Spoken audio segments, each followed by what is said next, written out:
Sir, Chhoturam की मूर्ति का जो अनावरण आज किया गया है, उसके लिए मैं सभी वो साथी जो इससे जुड़े हुए हैं, चाहे वो छोटूराम विचार मंच के माध्यम से हों, गांव की पूरी पंचायत हो, सभी गांव वाले हों, आसपास के इलाके वाले हों, मैं उन सब का आभार व्यक्त करना चाहूँगा और सबको बधाई देना चाहूँगा। क्योंकि स्टैचू यहाँ पहले भी थी, लेकिन अब जिस तरह से उसको और सुधार के और एक उसको भव्य रूप दिया गया है, उसके लिए मैं सभी को बहुत बहुत बधाई देता हूँ। सर, चुनावी माहौल है, क्या लगता है आपको? बीजेपी में आप भी और आपका परिवार भी है, क्या लगता है तीसरी बार केंद्र में सरकार बनेगी?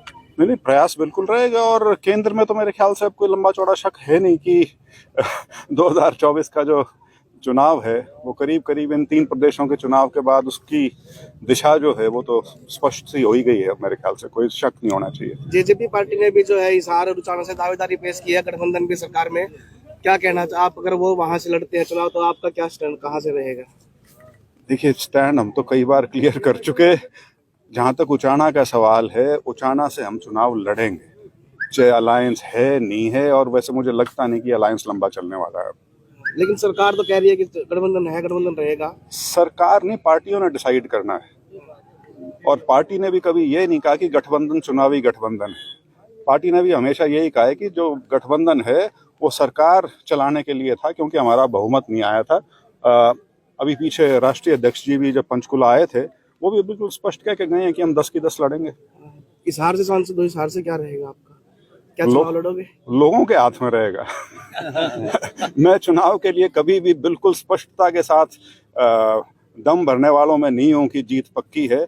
चुनाव जो है वो हमेशा बहुत शिद्दत के साथ लड़ा जाता है हरियाणा में, और लोगों का जिस पर आशीर्वाद रहेगा वो जीतेगा। तो जिस तरह से वीरेंद्र सिंह को लेकर जो है डिप्टी सीएम भी और अजय चौटाला भी लगातार ये कहते रहते हैं कि उनका पार्टी में कोई अहमियत नहीं है, तो एक पार्टी में अपने सारी बात ये है ना कि कई बार आदमी पे सत्ता का ऐसा पर्दा चढ़ता है आंखों पे कि उसको बाकी कुछ दिखना ही बंद हो जाता है। तो वो आजकल सत्ता के नशे में थोड़े चूर हैं। नशा चढ़ा हुआ, धीरे धीरे उतर जाएगा उनका। भाजपा का जेजेपी का गठबंधन लोकसभा में रहता है, तो क्या आप, तो भूपेंद्र सिंह ने कह चुके हैं कि हम अलग रहेंगे? नहीं, मैंने यही कहा कि कोई संभावना है नहीं। गठबंधन सरकार का भले ही है, लेकिन चुनावी गठबंधन कहीं से नहीं है।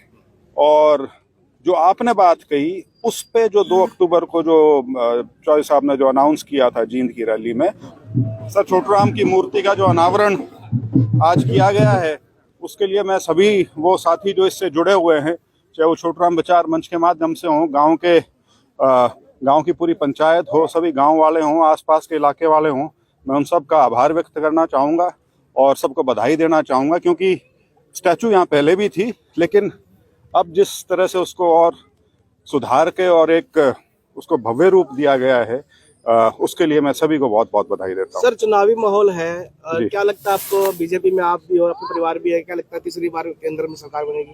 नहीं, प्रयास बिल्कुल रहेगा और केंद्र